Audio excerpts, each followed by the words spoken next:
کتاب پڑھنی ہے وہ کتاب ہے جلالین. جو پڑھانی ہے وہ جلالین پڑھانی. اول پڑھانی ہے وہ فیصلہ ہونے والا ہے، ہو جائے گا جلدی، لیکن وجہ تسمیہ تو سمجھ ہی لینی چاہیے، کیونکہ میں بھی پڑھاؤں گا تو جلالین ہی پڑھاؤں گا، اور جو دوسرے استاد پڑھائیں گے وہ بھی جلالین پڑھائیں گے. کوئی نہ کوئی ایک ذمہ داری تو نبھائے کہ اس کی وجہ تسمیہ بتلائے کہ جلالین کیوں پڑھا رہے ہیں اور کیوں پڑھ رہے ہیں. تو جلالین جو ہے یہ آپ کو معلوم ہے یہ تسمیہ کا صیغہ ہے.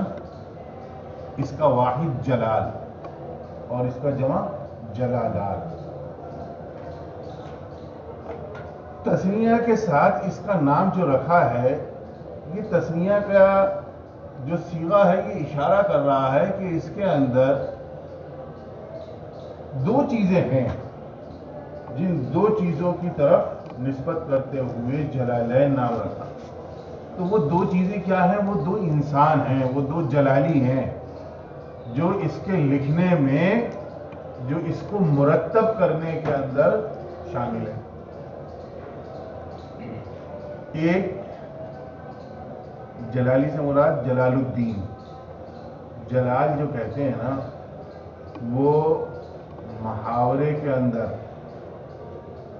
عربی محاورے کے اندر غصے کو کہتے ہیں. اگر کسی عربی کے سامنے آپ اپنے لب و لہجے سے، اپنے جسمانی آو بھاؤ سے الحمدللہ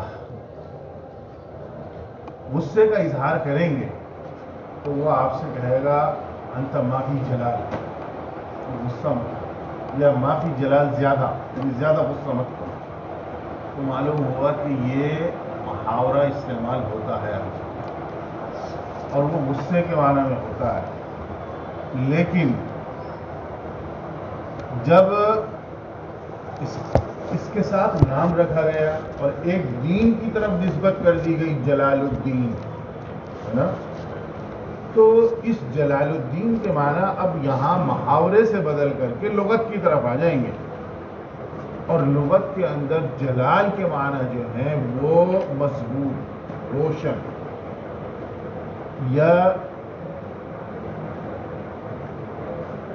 جو عمارت کے اندر مضبوطی دینے کے لیے کالم یا پلر لگتا ہے نا، اس کو بھی کیا کہا جاتا ہے؟ جلال کہا جاتا ہے. تو دین کا ستون وہ ہے.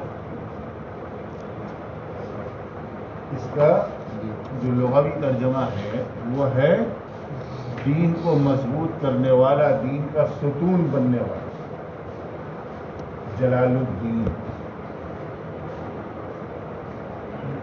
تو دو جلال الدین اس کے اندر ملے ہوئے ہیں جس کی طرف نسبت کرتے ہوئے اس کا نام جلالین رکھا.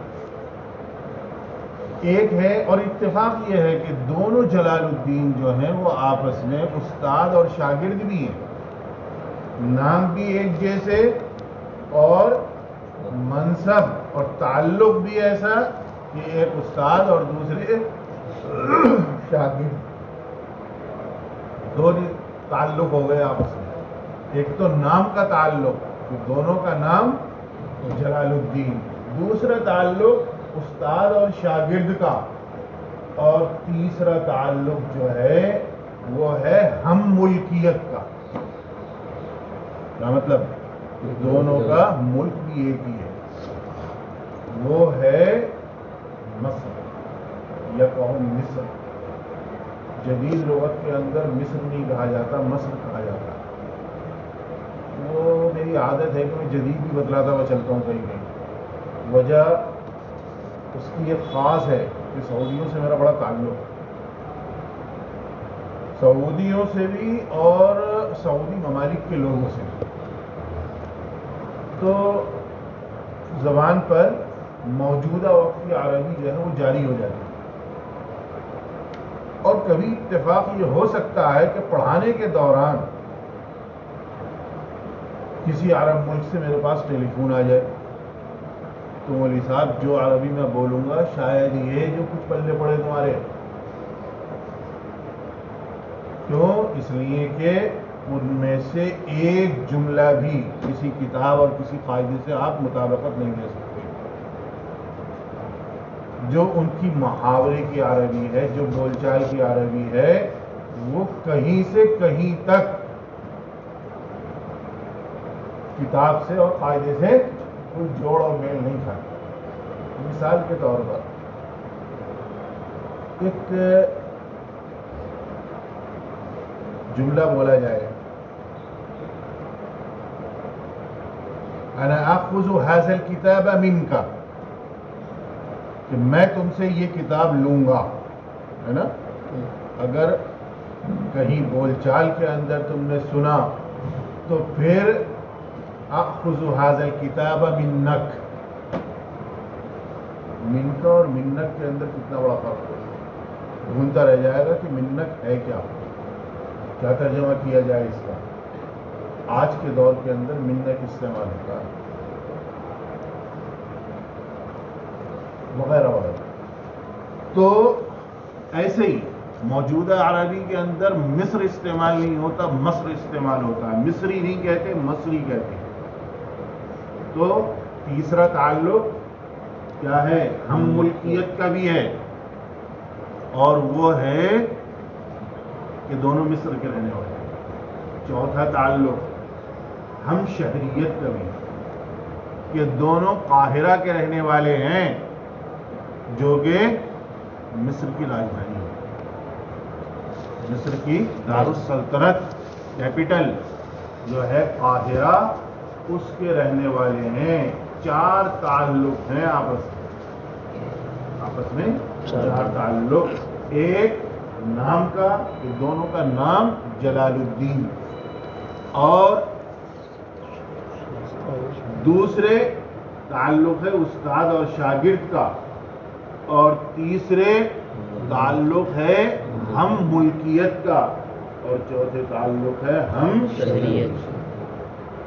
یہ چار تعلق ہیں. حساب تمہیں لکھنا چاہیے تھا، تم یاد نہیں رکھ پاؤ گے. اب سے 3-4 مہینے کے بعد اگر کوئی ان میں سے سوال تمہارے پاس آ گیا امتحان میں تو ٹائیں فش ہو گئے. اس لیے قلم کاغذ پکے طول پہ رکھو، یہاں 2-4 بھی لکھ لو گے تو سب کو لکھوا دو گے. اور یہ کسی حاشیے میں کسی جو ہے اس کے اندر نہیں ملے گا تمہیں، بہت ساری شروحات کے اندر بھی نہیں.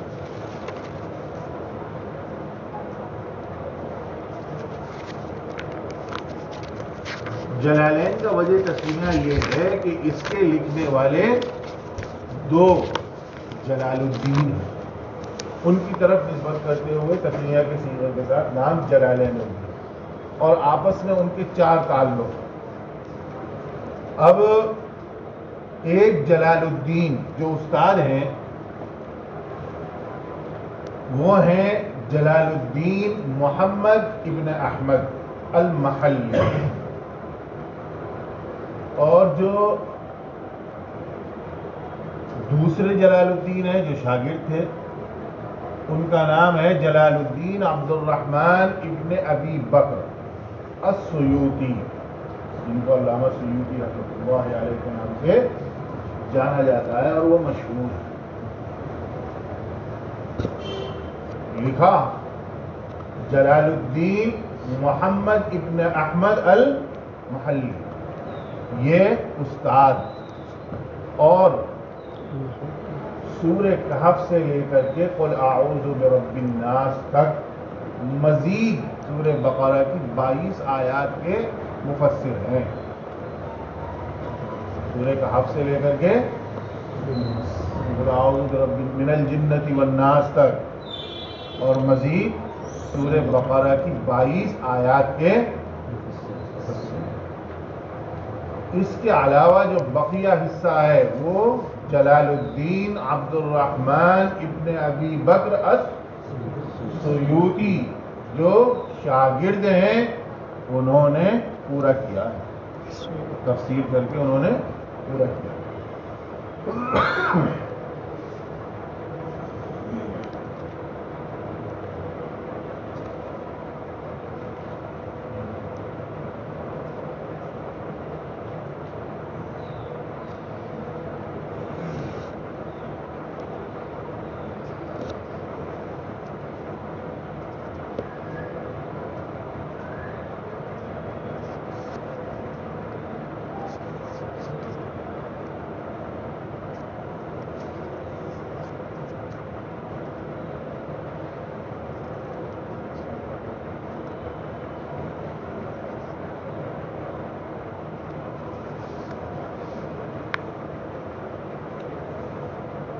جلال الدین المحلی جو پہلے مصنف ہیں اور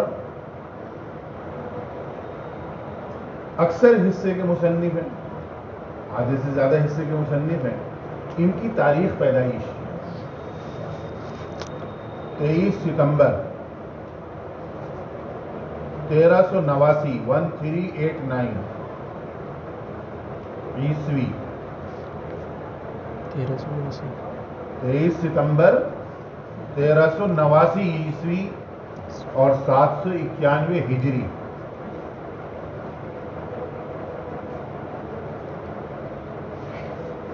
اس میں اسلامی مہینہ کون سا تھا یہ نہیں مل پایا، ہجری تو مل گئی، سن کون سا تھا، ہجری سال کون سا تھا وہ تو ملا، مہینہ کون سا تھا، اس مہینے کی عربی مہینے کی تاریخ کیا تھی یہ نہیں ملی۔ البتہ انگریزی مہینے کی تاریخ مل گئی 23 ستمبر جو میں نے لکھوائی، اور جائے پیدائش ہے قاہرہ مصر۔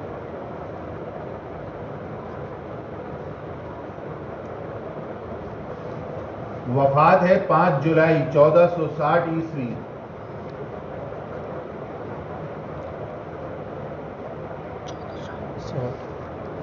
1460 عیسوی اور 864 ہجری۔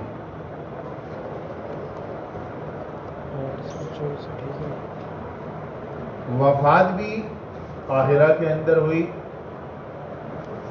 اور تدفین بھی مصر، قاہرہ اور مصر میں ہی ہوئی۔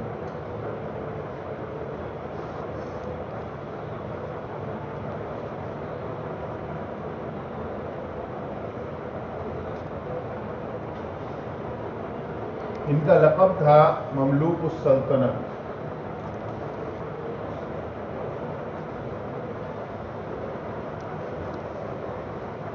عقیدے کے اعتبار سے سنی ہے،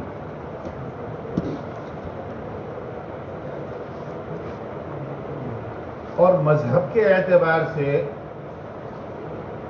شافعی ہے، شافعی المسلک، مسلک کے اعتبار سے لکھ لو مذہب کو ہوگا۔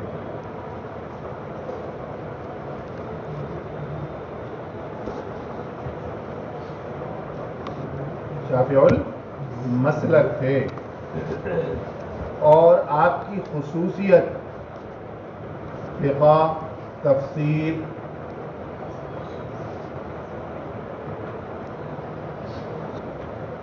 علوم شرعیہ اور علوم عقائد کے اندر تھی۔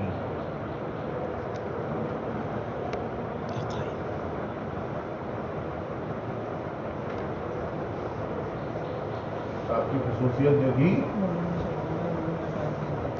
فقہ، تفسیر، علوم شرعیہ اور علوم عقائد کے اندر تھی۔ یہ مختصر سا تعارف تھا جلال الدین محلی، استاد اور آدھے سے زیادہ کتاب کے مصنف۔ اب رہ جاتی ہے بات جلال الدین عبد الرحمن بن ابی بکر السیوطی رحمہ اللہ کی۔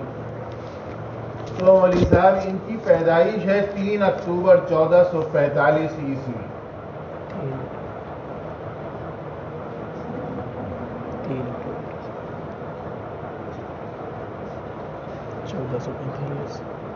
مطابق 1 رجب 849 ہجری۔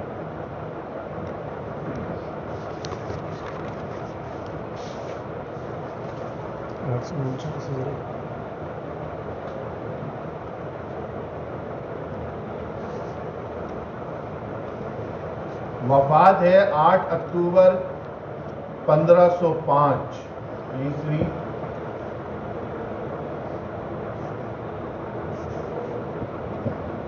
مطابق 19 جمادی الاولی 911 ہجری۔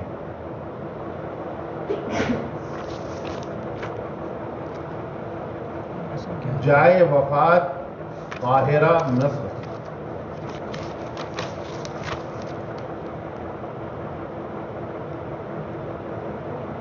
آپ 19 جمادی الاولی 911 ہجری۔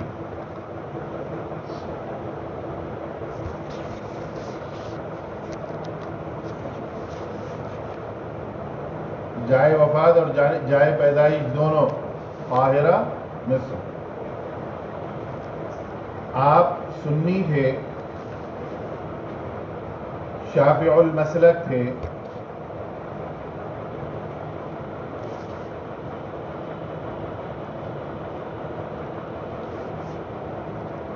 تفسیر،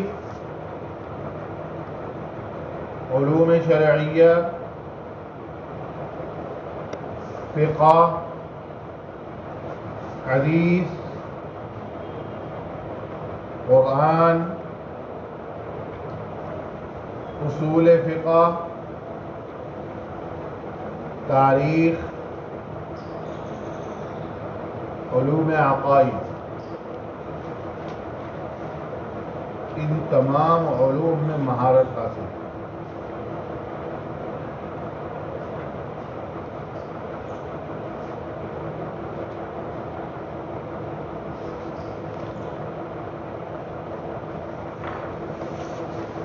ہو گیا کام پکا؟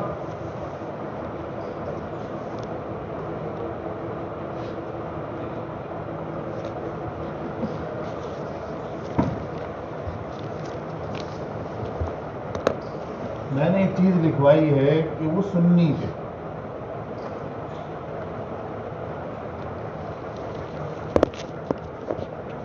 ہماری ایشیائی ممالک میں اور عربی ممالک کے درمیان سنیوں کا ڈیفینیشن، سنیت کا ڈیفینیشن یا سنیت کا جو کہنا چاہیے کہ مطلب ہے، تھوڑا سا فرق ہے اس میں. اہل عرب یہ سنیت کو استعمال کرتے ہیں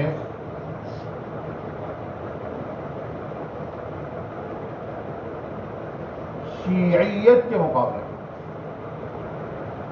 کہ بس شیعہ نہیں ہونا چاہیے تو سمجھ لو سنی ہے، چاہے وہ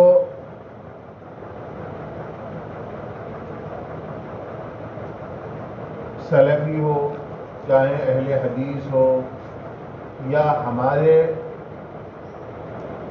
ان علاقوں میں بدعتی ہو، سب کو کیا کہا جائے گا؟ سنی کہا جائے گا. کیوں؟ اس لیے کہ وہ شیعہ نہیں، بس شیعہ نہ ہو، چاہے کچھ بھی ہو سنی کہلائے گا. اور ہمارے ایشیائی ممالک کے اندر ہندوستان، پاکستان، بنگلہ دیش اور افغانستان وغیرہ، اس میں جو سنی کہلاتا ہے وہ کہلاتا ہے وہابی کے مقابلے میں. سنی جو ہے نا وہ استعمال کائے کے مقابلے میں ہوتا ہے، وہابی کے مقابلے میں استعمال ہوتا ہے. یا جو غیر بدعتی ہے اس کو سنی کہا جاتا ہے، جس کے اندر بدعت ہے، نئی نئی چیزوں کا وہ موجد ہے، نئی نئی چیزوں کو اپنانے میں دلچسپی رکھتا ہے، وہ تو یا سنی کہلاتا ہے. اور جو نئی چیزوں میں انٹرسٹڈ نہیں ہے، جو نئی چیزوں کو نہیں مانتا، وہ وہابی کہلاتا ہے. تو یہ سنی میں فرق ہے اہل عرب میں اور اہل ایشیا کے اندر، کہ یہ لوگ جو سنی ہیں وہابی کے مقابلے میں سنی مانتے ہیں، اور وہ لوگ شیعہ کے مقابلے میں سنی مانتے ہیں. تو وہ مصر جو ہے وہ تو عربی دیش ہے، تو وہاں تو شیعہ کے مقابلے میں سنی لکھ دیا گیا. آپ یہ نہ سمجھیں کہ سنی جو ہے وہ بریلوی والے سنی نہیں. کسی بھی جدید اور نئی چیز کو شریعت کے اندر داخل کرنے میں کوئی انٹرسٹ نہیں، کوئی ان کو دلچسپی نہیں، لیکن بس سنی اس وجہ سے کہ شیعہ نہیں ہے. کیوں؟ اس لیے کہ یہ کہنا کیوں پڑا؟ اس لیے کہ اہل عرب کے بہت سارے شیعوں نے بھی بڑی اہم کتابیں لکھی ہیں، حدیثیں نقل کی ہیں. یہ ایک الگ بات ہے کہ ہمارے یہاں شیعہ کی حدیث، روات حدیث کے اندر اگر کوئی شیعہ آ جاتا ہے تو وہ حدیث کیا ہو جاتی ہے؟ وہ کمزور ہو جاتی ہے. اگر راویوں میں سے کوئی راوی شیعہ آ جائے تو وہ حدیث کیا ہو جائے گی؟ کمزور ہو جائے گی. آپ حدیث میں پڑھیں گے جہاں راویوں کے اوپر بحث کی جائے گی تو وہاں پر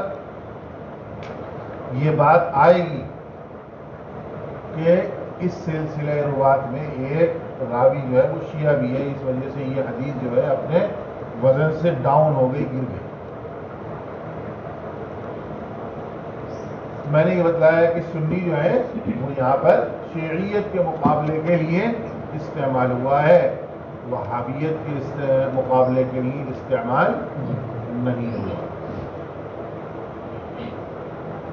اب ایک بات یہ کہ جلال الدین محلی جو استاد تھے انہوں نے شروعات کی تھی تفسیر کرنے کی، اور منتخب جو کیا قرآن کے وہ آخر والے آدھے حصے کو منتخب کیا. ہونا تو چاہیے تھا کہ شروع سے لیتے، لیکن دو وجہوں سے قرآن کریم کے آخر آدھے حصے کو منتخب کیا کہ پہلے اس کی تفسیر ہی کی جائے.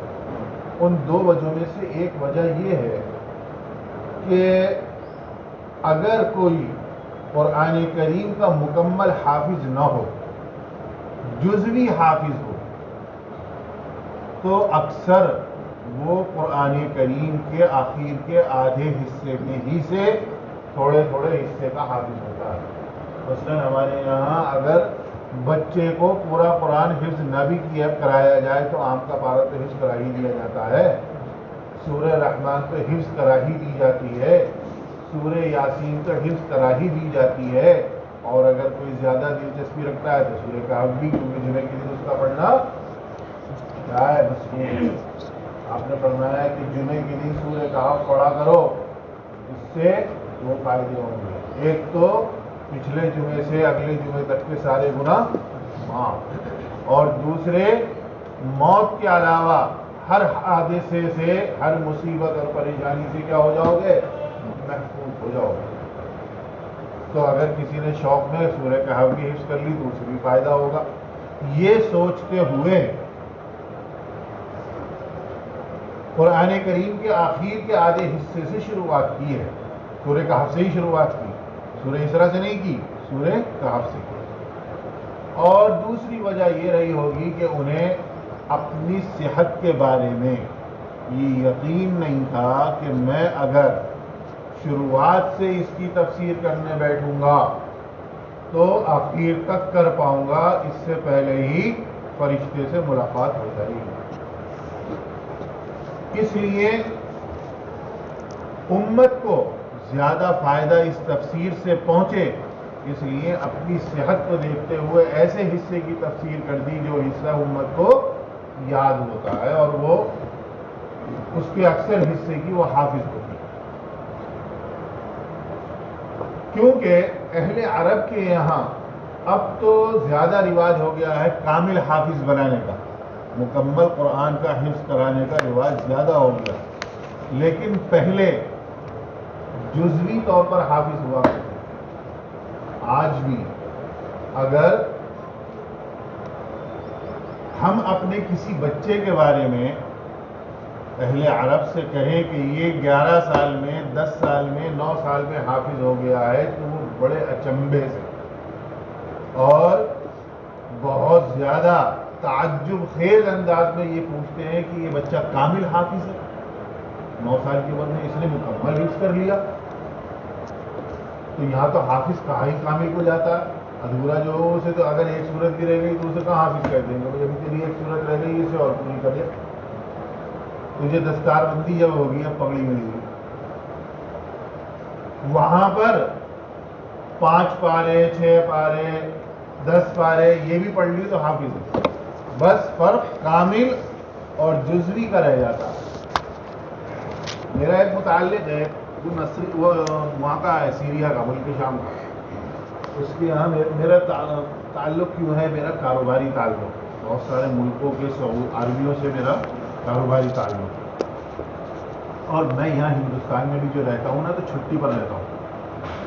اصل میرے پاس کارڈ جو ہے وہ سعودی عرب کا کہ میں وہاں سے 6 مہینے کی چھٹی لے کر کے آتا ہوں، اور وہ مجھے لکھ کر کے دیتے ہیں کہ تمہیں ہندوستان میں اتنے دن کی چھٹی دی گئی ہے، مثلاً 60 دن کی یا 80 دن کی یا کتنی کی، ویسے جتنی مانگتا ہوں دے دیتے ہیں۔ 180 دن کی 6 مہینے ہوتے ہیں، لکھ دیتے ہیں وہ 180 دن کی چھٹی دی۔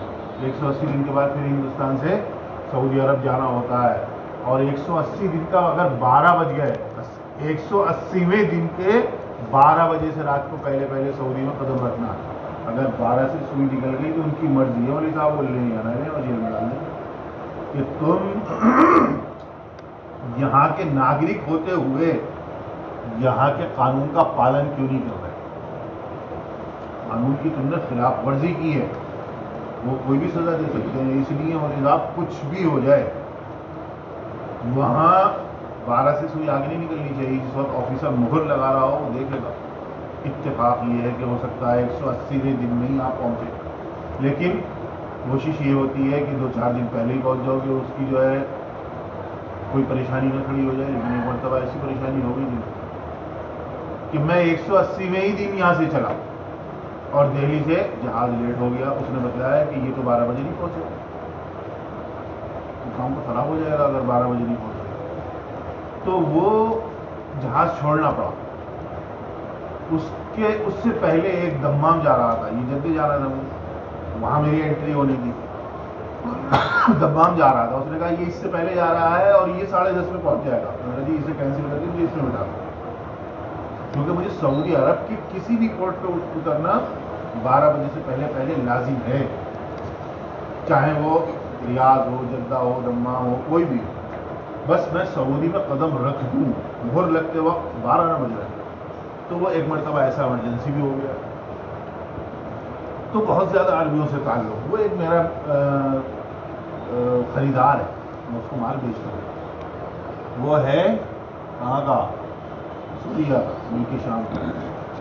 وہ ہجرت کر کے سب ادھر ادھر آئے ہوئے ہیں کیونکہ ملک شام کے حالات تو بڑے خراب ہیں، وہاں تو شیعہ سنی بہت زیادہ فساد برپا ہے، تو وہ بھی ہجرت کر کے سعودی آ گیا ہے۔ سعودی نے ان کو جو ہے وہ سکونت دے دی، اس کے 3 بچے، بیٹا بڑا، اور وہ تقریباً عمر میں میرے بیٹے کے برابر ہے۔ آج تو وہ تقریباً 17 سال کا ہے، لیکن جس وقت سے میرا اس سے تعلق ہے وہ 9 سال سے تعلق ہے۔ تو اس نے مجھے اپنے بیٹے سے ملوایا، اور اس کا نام ہے حنظلہ، اس کے بیٹے کا نام ہے حنظلہ۔ تو میں نے بھی اپنے بیٹے کا فوٹو دکھلایا اور میں نے کہا کہ یہ حافظ ہے اور 9 سال کی عمر ہے۔ تو اس نے مجھ سے یہی سوال کیا کہ کامل حافظ، کہ مکمل حافظ ہے 9 سال میں؟ میں نے کہا یہ مکمل حافظ ہے۔ اس نے کہا کہ میرا بیٹا تو ابھی بھی صرف 2 پارے حفظ کر پایا اور یہ بھی حافظ ہے، بس اس نے کہا کہ میرا بیٹا بھی حافظ ہے لیکن 2 پاروں، تو وہاں پر 2 پارے والے کو بھی حافظ کہہ دیتے ہیں، یہاں 2 صورتیں بھی چھوٹ جائیں تو حافظ نہیں ہے۔ بات یہ کہہ رہا ہوں، کہاں سے چلی تھی میری ساری، کہاں پہ پہنچ گئی آپ؟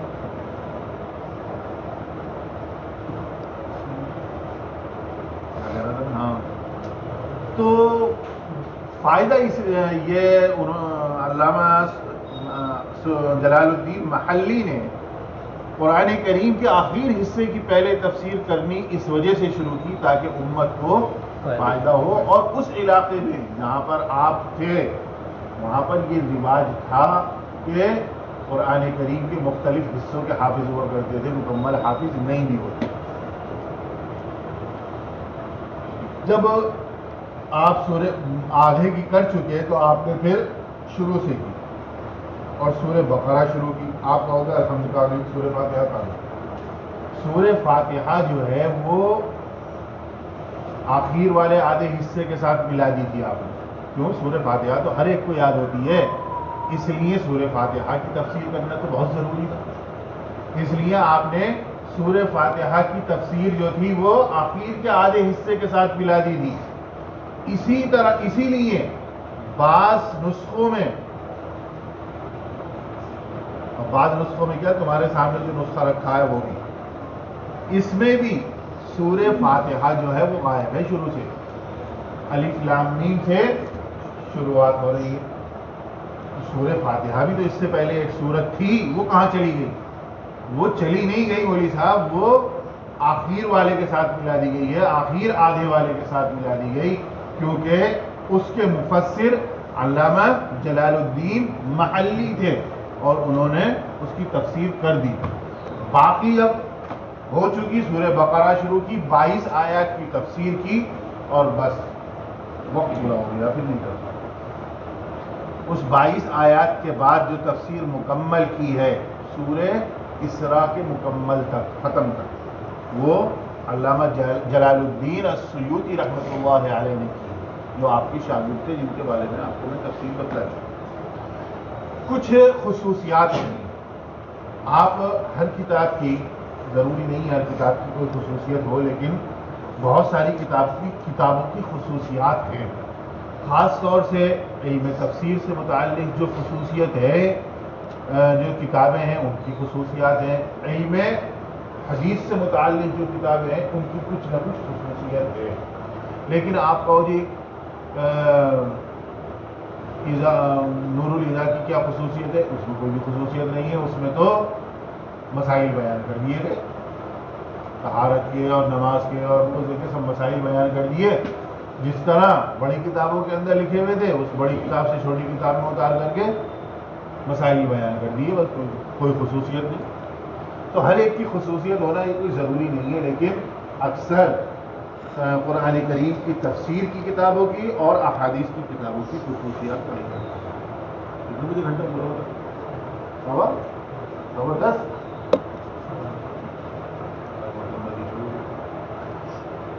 اس کی بھی ایک خصوصیت، تفسیر جلالین کی بھی خصوصیت ہے۔ اس کی خصوصیت سمجھنے کے لیے آپ یہ سمجھیے کہ تفسیر دو قسم کی ہے۔ ایک تفسیر ہے عوامی تفسیر اور دوسری قسم ہے درسی تفسیر۔ عوامی تفسیر وہ ہوتی ہے جو عوام کو سمجھانے کے لیے ہوتی ہے۔ قرآن کریم کی آیت پڑھنی ہے، ترجمہ کرنا ہے، اس کا کوئی اگر شان نزول ہے اس کو بیان کرنا ہے، اس کے متعلق اگر کوئی قصہ کوئی واقعہ ہے تو اس کو بیان کرنا ہے، اس کے اندر اگر کوئی مسئلہ بیان ہو رہا ہے تو اس کو واضح کر دینا ہے۔ یہ کیا ہو گیا؟ یہ ہو گئی عوامی تفسیر۔ 3-4 چیزیں اس تفسیر میں بیان کر دو، عوام کو اس سے بڑھتی پلے نہیں پڑے گا نا۔ قرآن کریم کی آیت، اس کا ترجمہ، اس کا مطلب، اس کا کوئی شان نزول ہے، شان نزول بھی ایک واقعہ ہی ہوتا ہے، جس موقع پر یہ آیت نازل ہوئی وہ شان نزول کہلائے گا، وہ بھی بیان کرو۔ اور کوئی اگر اس آیت سے متعلق واقعہ اور قصہ ہے وہ بھی بیان کرو، اور اگر کوئی مسئلہ اس آیت سے نکل رہا ہے تو وہ بھی بیان کرو۔ یہ ساری چیزیں بیان کرنی پڑتی ہیں عوام کے سامنے۔ اور دوسری تفسیر جو ہے وہ ہے درسی تفسیر، کہ ان 4 چیزوں کے ساتھ ساتھ درس کے اندر آپ کو فقہ کا بھی، آپ کو نحو و صرف کا بھی خیال رکھنا پڑتا ہے۔ آئے گا، نحو و صرف کا بھی خیال کرنا پڑتا ہے کہ نحو کے قاعدے پر یہ کلام ہے یا نہیں ہے، صرف کے قاعدے کے مطابق یہ کلام پورا ہو رہا ہے نہیں ہو رہا۔ اسی طرح آپ کو ترکیب، جو صرفی ترکیب، نحوی ترکیب ہے، اس ترکیب کو بھی مد نظر رکھنا ہوتا ہے درس کے اندر۔ تو یہ درسی تفسیر ہے جس کے اندر مزید کچھ چیزوں کو بیان کرنا پڑتا ہے، اور وہ چیزیں جو ہیں نحوی اور صرفی اور ترکیبی قواعد ہیں، جن کو آپ درسی تفسیر کے اندر بیان کریں گے۔ یہ جو تفسیر جلالین ہے، ان 2 قسموں میں سے کون سی قسم کی تفسیر ہے؟ یہ تفسیر درسی ہے۔ وہ یہ تفسیر درسی ہے کہ یہ پڑھائی جائے، طالبان علوم دینیہ کو، اور اسی وجہ سے قرآن مدارس کے اندر شروع سے لے کر کے آخر تک کوشش کی جاتی ہے کہ جلالین پڑھائی جائے، کیونکہ یہ تفسیر عوامی تفسیر نہیں ہے، عوام کی سمجھ میں نہیں آئے گی. یہ تفسیر جو ہے وہ درسی تفسیر ہے، اس سے جانکار لوگوں کو ہی فائدہ ہو سکتا ہے، اور وہ طلبہ اکرام. یہ تفسیر ہوئی درسی تفسیر. دوسری اس کی خصوصیت یہ ہے کہ اس کے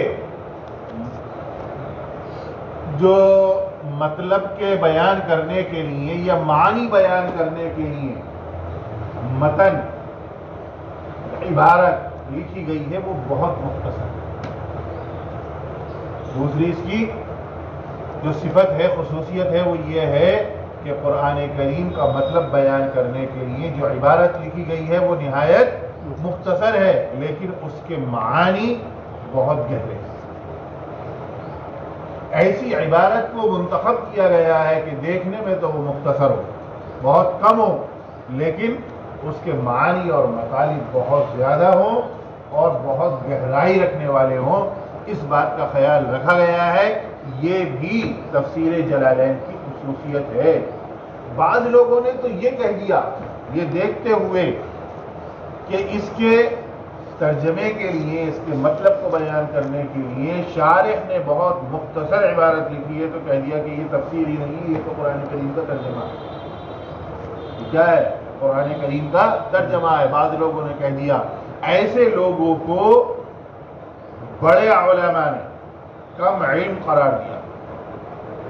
ایسے لوگوں کو بڑے علماء نے کیا قرار دیا؟ کم علم قرار دیا، کہ وہ اپنے علم کی کمی کی وجہ سے اس تفسیر کو صرف ترجمہ گردان رہے ہیں اور بتا رہے ہیں. ایسا نہیں ہے، بلکہ یہ قرآن کریم کی تفسیر ہے اور بہت مفید تفسیر ہے، درسی تفسیر ہے، اور پورے معانی اور مطالب اور حقائق پر یہ منتخب ہے اور اس کو جو ہے جامع. لہذا یہ اس تفسیر کی دو خصوصیتیں ہوئیں اور مختلف چیزیں آپ کے سامنے آئی ہیں. خدا کرے کل تک یہ بات طے ہو جائے کہ مجھے اول پڑھانی ہے.